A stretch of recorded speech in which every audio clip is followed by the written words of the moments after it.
Hello, everybody. This is Joe Stump, and welcome to our little huddle here for our 2-a-day program. And I've been watching your activity on Facebook and just kind of monitoring, what your participation is. And I see a number of you are participating, and I'm really grateful for that. And I think it's your best interest to check in regularly and stay connected, because what you're attempting to do is develop a new habit. And whenever you're developing a new habit, the starting point is so crucial. It's when you get new awareness, when something is exciting to you, and there's something that compels you to want to make a change. There's a real heightened awareness, and at that moment of awareness is when you put in place the structure. Like you say to yourself, okay, I'm going to commit to 2 a day, 2 phone calls, 2 text messages, and 2 note cards. And then what happens is then it starts to diminish over time, that level of commitment. And also the awareness starts to diminish. And you start to have obstacles and roadblocks and challenges that come up. And then, we have, a second voice that starts to creep in. It could be a self-defeating voice. It could be an antagonistic voice. It can be just procrastination and hesitation. Some old habits start to kick in. And that's all part of changing. Everyone says they want to change. It's so amazing. You hear, oh, yeah, I want to change. And the truth is, in our primitive nature, we change very little. Change is a Herculean event. And to go from every once in a while calling people up and sending a text message every once in a while and a note card every once in a while to actually disciplining yourself, developing a ritual like brushing your teeth, developing a habit like, putting on your shoes and tying up your laces, or, whatever, habits you have ritualized, flossing, to make a couple of phone calls, a couple of text messages, and a couple of note cards a day, that habitual, this is a pretty huge feat. And I know that. I know what you're up against. And I do it in my business, 2 a day. And I do it in different forms. I post to blogs. I've got 6 or 7 different blogs that I operate from. And I have a group of people called Bro Vance, and these are 50 people who I work with more on a one-on-one basis in small groups, and we meet quarterly, and I coach that group of people. So I have a top 150 list of 150 people that I have a closer relationship with. And so I know what it takes, and I've woven into the fabric of my life these daily rituals. And I also know that when you want to accomplish something significant, you got to have really clear goals. You've got to really have strong self-talk. You have to visualize what it looks like when it's done, and you have to be able to, get through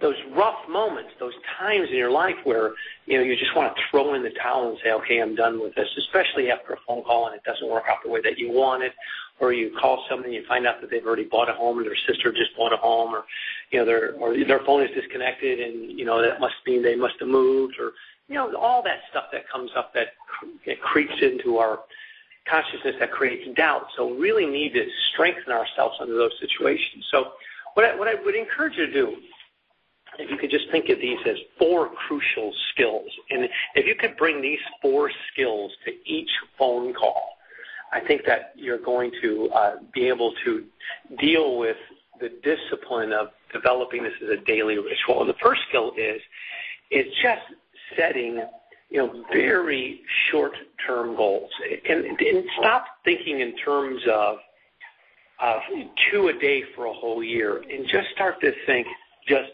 2 a day today. Just 2 a day today. If you really want to break it down to even a smaller chunk, it's just 1 phone call. In a phone call, a good phone call maybe takes 5-10 minutes. 10 minutes. All I'm going to do is focus on this for 10 minutes and just narrow your focus down to a very small chunk of activity. So today I made a couple of phone calls, sent out a couple of text messages, and a couple of note cards. And what I saw was a total pattern. When I connected with somebody on the phone, sent out a text message, followed up with a note card, it's 10 minutes. So I'm really looking for 2 10-minute narrow focused chunks during the course of the day. And so with your intention, you pick out the name of the person that you want to call and just say, okay, I'm giving this person 10 minutes right now. I'm going to call this person up. I'm going to text them. I'm going to send a note card. 10 minutes. Just focus on one person for 10 minutes. And you could do anything in the world 10 minutes at a time. So I really love to see you narrowing your focus away from thinking about 2 a day every day for the next 12 months or 365 days or trying to get 30 days in a row. And just start to focus on just 10 minutes at a time. I can do anything for 10 minutes. And then the second notion is really mentally learning how to rehearse this phone call before you make it. I've done a lot of dialogue schools here in my home in Southern California where people would come and spend a couple of days with me, and we would do a lot of role playing, and I would watch them perfect their skills inside the workshop. And then when it was time to get in front of a client or perform, they would just get completely derailed. Like all this nervousness would set in, and they would go off script very quickly. I don't know if you could relate to that or not, but I have a feeling from time to time that you're all set, you're ready to go, you dial the phone, they say hello, and all of a sudden the script goes out the door, and you start winging it. And what's missing is really strong mental rehearsal, like really preparing yourself mentally and visually seeing it through, all the way through before you even make the call. And you'll get really good at this, to sit in your car or sit at your office or wherever you're going to be making your calls. If you can find that place so you can anchor a really good feeling to that place. And then you take your cell phone, you put your Bluetooth on or whatever your headset on or whatever you're going to do, and then you imagine yourself feeling real confident, real certain. Keep your eyes closed while you do this. And you go inside and you start to create the sounds. You start to create the feeling. You start to create the vision of what you see. Maybe you see your 5 or 6 green cards in front of you, where you got your magic words cards. Maybe you got your dialogue in front of you. And you're just doing all this mental rehearsal right now. And then you imagine looking at a person's name, and then when you see their name, you kind of feel the frequency that name gives to you, and then you dial the phone, and then you hear the person answer the phone, and you feel a happy voice, and then you just kind of experience yourself listening to them and really engage, and then they throw you a really difficult question, and you feel the possible panic that could set in from a difficult question. You just take it, you listen to it real carefully, and then you say to yourself, I'm really the best person to handle this. I'm so glad that I've called. I'm so glad that they're asking me this question. I've got the confidence to handle this. And then you continue your dialogue, and you're real comfortable just saying, hey, the next time you're in a conversation with a friend, a family member, a neighbor, and they mention they have to buy a larger, more spacious home, would you feel comfortable introducing them to me? And they go, oh, of course I would. And you go, well, when you do, here's what you do. You just take out your cell phone, you look up my number, you call me immediately, you talk about how you can introduce them. And you go, oh, okay, of course I'll do that. You go, okay, great. And you hang up the telephone, you plant it in a nice seed, and then you actually can see yourself then immediately just sending out the text message, actually imagining yourself typing in the words, Joe, now feel comfortable giving my time and expertise to the people you care about. Dash, okay, boom, you send it off. And as soon as you send it, you take out your note card, you write your note card out, and you can see yourself writing the note card out, and you feel the note card, and you're putting a stamp on it, and you go, boy, that took all of 10 minutes. Now, as I'm visualizing this, it's taking maybe 3 or 4 minutes to visualize this. But if you could do that before each call, what would happen is you get this down to maybe about a 20-second movie where you're actually seeing yourself call, handling obstacles, asking for introductions, following up with text, and then a note card. And everything happens twice, once in the mind and then once in reality. And all sports psychologists, all really cognitive behavior therapists agree that if you can see it, you can achieve it. If you can actually create it in your mind as a visual experience, you can manifest it outside of yourself. For high performance, if you look at all the high performance athletes in baseball, they only get this moment. They get into the batter's box. And if you watch some of these great baseball players, you watch, I remember one of my favorite players of all time is a guy named Billy Williams from Chicago Cubs. And Billy wrote a couple of really great books later in his life. And he talked about each time he'd go into the batter's box, all he was doing was just that one at-bat, that one pitch right now. He had to be totally focused for that. And he would just close his eyes, and he would see himself as that pitch would come in. He would see himself make connection with the ball. He'd see himself if the ball was out of the strike zone, how he would be able to back off of it. And he got so good at it that every time, the pitcher threw a pitch, he'd step out of the batter's box, he'd close his eye, and he had this ability to pull up a movie that would take about 3 or 4 seconds to play, then he'd step back in the batter's box. And Billy Williams was one of the great baseball players of all time, great hitters of all time, hit over 326 as a batting average, called Sweet Billy Williams, and I just see each one of you being able to, look at your situation you're about to call, close your eyes, and run a 15-second movie. Run the movie through and feel real good, real confident. And that's what high-performance people do. And you only have to do this twice a day. You're 2 a day. 10 minutes at a time, 2 little 10-minute chunks where you call, you text, and you send out your note card. And then the third thing that really high-performance thinking is all about, it's your ability to control your self-talk, your ability to keep your internal dialogue in check. In the SEALs, they call it take charge self-talk. Truly take charge of it. And what I'm watching right now, even when I'm doing my SEAL training, is that if I don't take charge of my self-talk, it takes charge of me. And I really have to be vigilant about just saying to myself, I can do this, I can do this, I can do this. And writing the words down, I can do it, I can do it, I can do it, I can do it, over and over and over and over again. So if you saw me right now, I have my journal, my black journal, my moleskin journal in front of me, and I'm opening it up right here to this page, and I have all my affirmation. It says, I believe I can do this. I believe I can do this. I believe I can do this. It's over and over again. I believe that I can do this. I believe that I can do this. And so when I sit down to do any work, I first have to get that take charge self-talk embedded in. And you'll find great self-talk inside the yellow deck. I'm looking at the 6 of hearts in the yellow deck right now. I love the thought that there are only as many days in the year as I make use of. I love that thought. There's only as many days in the year as I make use of. And today I make use of this day. Today I make use of this day. Right now, in this moment, I make use of this moment. Right now, I got 10 minutes. I can do this. I can do this. I can do this. I can do anything for 10 minutes. I can call somebody. I can text them. I can follow up with a note card. I can have a complete communication. I can do this. I can do this. And then do it. And taking charge of that self-talk, becoming your own personal cheerleader. And then the fourth thing that I know is so crucial is your ability to take an arousal moment when you get excited or when you feel any sense of panic or when overwhelm starts to overtake you, is to breathe deeply. And it's breathe in for a 6 count, hold it at the top for 2, release it at the bottom for 2. Bring it in for 6, hold it at the top for 2, release it with 6, hold it at the bottom for 2. So we'll go like this. You breathe in. 1, 2, 3, 4, 5, 6. 1, 2, release it. 1, 2, 3, 4, 5, 6. Hold it in the out breath for 2.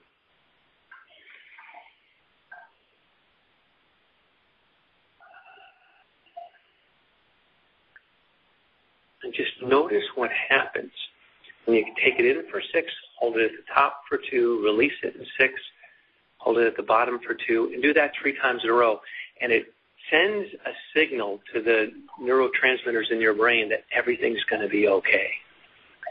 When there's any type of stress or any type of anxiety, or you feel that you're speeding up and that your brain is starting to move too fast, it's like the fan is moving too fast, you want to slow it down because you make better choices, better decisions when your brain is slowing down. Go in for 6, hold it at the top for 2, release it with 6, hold it at the bottom for 2. And in the Navy SEAL tradition, they call that arousal control. And you will hear, when we do our training with these men that are just doing extraordinary things every day, it's all about short-term goals. Think about the next 10 minutes. That's all you have to concentrate on right now is the next 10 minutes. And then the self-talk. I can do it. I can do it. I can do it. I can do it. And keep on seeing yourself do it before you do it. Keep on visualizing, overcoming, and seeing it all the way through. And then when you feel any panic at all, breathe. And it's so simple, but it's so profound, those 4 little lessons. And you can take those lessons directly into your 2-a-day program there. So let's talk. who's got a challenge, who has an obstacle, who wants to get some guidance, or who wants to be just listened to or coached, or need any help in any way, hit *1 on your keypad. I'll bring you into the question queue. Hit *1. If you have a question, you have a comment, you have some feedback, if you want to speak up, or if you just want to say hello, or you want to say goodbye, or whatever you want to say, I'm going to invite you into the queue here. So here we go. Hey, Joe, Tony here. You, Tony. Thanks hey, for how you in. doing? Yeah. Good. Yeah, just wanted to comment quickly on one of the things you were saying about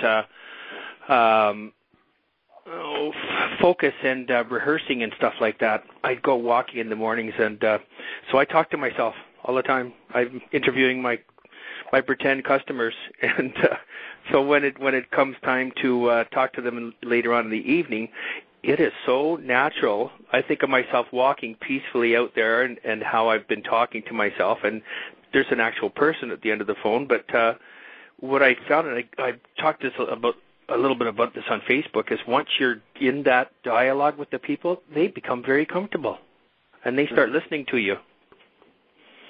So how do you listen? How do you listen? How do I listen to what they have to say? Yeah. How would you I'm curious, just your observation about your listening. Right. I'd like to think that I'm responding to exactly what they said in a manner that lets them know that I've heard them. So I'll say, when I first of all say, the first reason I'm calling Joe is that I, just want to inquire into your happiness. Are you happy? And they go, yeah, I'm happy. And I go, that's great. That's important. And that's showing them that I kind of listened to what they said, I think. Mm-hmm. Do you, when do you know, Tony, that you're connected? Yeah. Now, let me just say, let me first preface it with, sure. If there's like level 1 is you hear what somebody's saying, level 2, they feel like they're being heard. And then level 3 is you feel connected. There's a connection. Yeah. There's 3 parts to that call, obviously, to the call, and those are the 3 parts. So the first part is like, oh, you're interrupting me. What is it? Make it quick. Right. That's the feeling that you get. So you say the words, and then they become comfortable, and after I've offered them my help, then I can tell that there's a subtle change in the conversation, that now maybe their voice isn't quite so high, or it's just a little bit different, that I can tell they're more amenable to talking to me. So they'll ask me about myself then, because I'll be talking about them and about how I'm going to help them. And they go, I'm sort of finished with what I'm saying to them, and they'll go, how are you? That's when I know that I've really got through to them. Okay, so Tony, right now, are you connected to me? Do you feel like you're in a connection with me, or do you feel like I'm hearing or just listening to you? No, I feel that you're hearing. I feel I'm hearing you, listening to you, or connected to you? Hearing, listening, all of the above. Yeah, connected now. Yeah. Okay, now, so what does connection feel like versus listening versus hearing? Connection to me makes me relaxed inside, that I know that I now have given them something that's valuable. Yeah. And how do you know that? Oftentimes, like, the conversation will take a slight turn. It'll take a little bit of a twist from offering them my help, and when you do, would you go to your cell phone, that sort of thing. Then there'll be a sort of a shift or a change, and they're not. I'm willing to let them off the phone right away, but they're not hanging up on me. They're still hanging in there. Yeah. Now, how do you know when the connection is broken? Or if it's never got there. I think the connection's broken in my experiences with these telephone calls is when we say goodbye. But if I don't get to the connection, it's somebody doesn't have a few minutes to talk. So we never got to that place. Okay, so let me introduce this concept to you and to everybody, all right? Because I think that as you advance in your practice, because this is, if you look at this, making these calls as like a meditative practice, that what you're learning to do is just stop during the course of the day and find a peaceful place where you're going to connect with two people. Like you're going to a sacred place where there's another human being where you want to reach out and connect with them. Mm-hmm. And you want to have a full connection. You want to connect with them audibly, and you want to connect with them with a good text message, and then connect with them with a card. So there's this complete connection. And you're doing it twice a day. And so, notice that you connect completely when you're with somebody and you're not really thinking. Notice that the connection is broken when you start to think. Mm-hmm. Like when you're really with somebody, you don't have an agenda, you're just completely with them. So when you say to a person, hey, just checking in to see how happy you are, and you're just letting it go from there. Right. And you're just and if your agenda is you want to get to the script, then there's no connection. And I think that you'll have, as you make more calls, as you make this a daily practice, meditation, that you twice a day you connect with people, you'll feel stronger because you're getting fed, you're feeding someone else, and you get nurtured. There's a lot of wonderful things that come out of that, that when you connect with somebody. You know exactly what I'm talking about, Tony. Yes, I do. Yeah, and that's what, as we progress, you guys are now moving into your third week of making these calls after the 2 and 7 program. It's got to take on deeper meaning than just running the numbers. Mm-hmm. If you think about it, you can take 10 minutes a day, 10 minutes out of your life to connect. Yeah. It's like all I need is 10 minutes to get reconnected. Yeah, absolutely. Yeah, these calls I'm finding are deeper than most of the other calls that I've made simply because of the dialogue, Joe, because using, the magic words and so on. Other times I'll leave the call, maybe I've called them 3 months ago or 6 months ago or, heaven forbid, 9 months ago, and the conversation was, hey, how are you doing? Good, fine. Yeah, you good? Yeah, I'm good. Yeah, okay, that's great. Well, see ya. Mm-hmm. Got any referrals for me? Okay, thanks. It's not a very real conversation. These ones are real. Good. I love that thought. That's good, Tony. You're doing well, man. Keep going. Hanging in there, Joe. I love the way you're showing up. Thank you. Let me check in. I got somebody else that's dialing in here right behind you. Let me see who that is. That's let's see. I don't have the names coming in, so let me just have to press this. There you go. Joe Stump, Paul Dolan. Mr. Dolan. How's your practice going?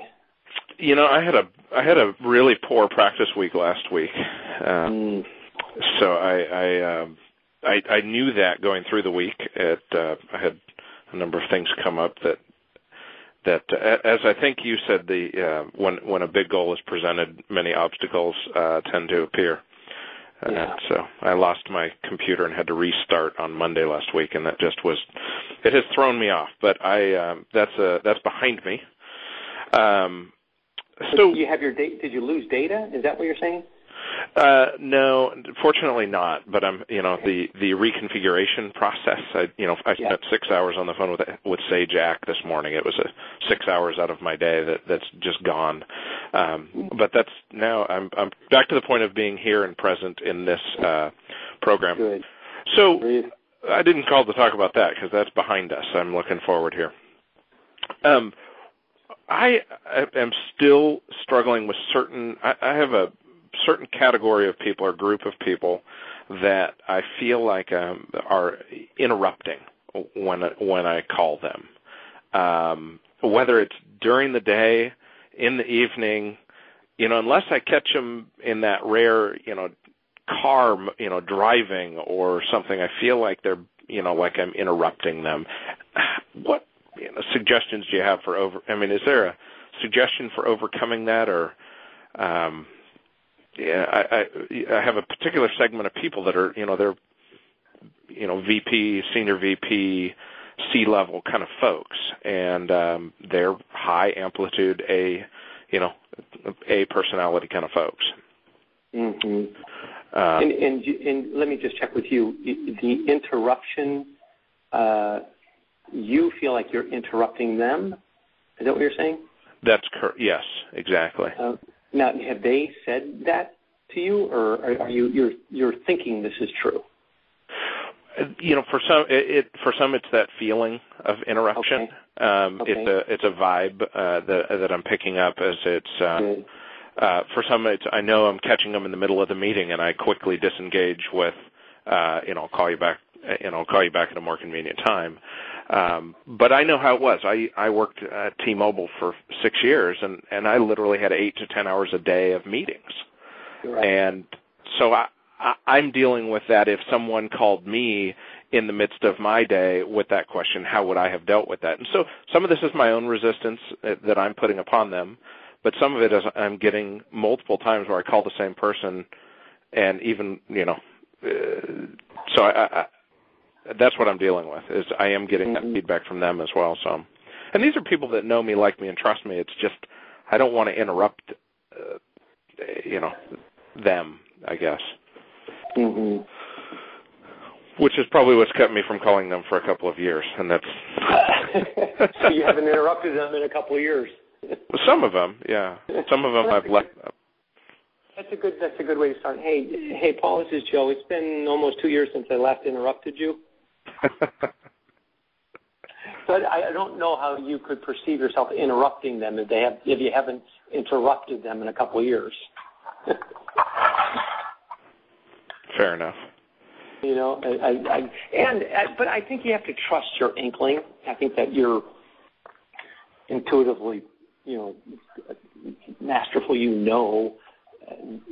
What a person's situation is when you're looking at their name and the time of the day, and you can hear it in their voice.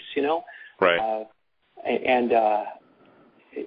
I'm just hopeful that what you're doing is that you're actually making the call and finding it out to be true, as opposed to looking at the name and then assuming it's true.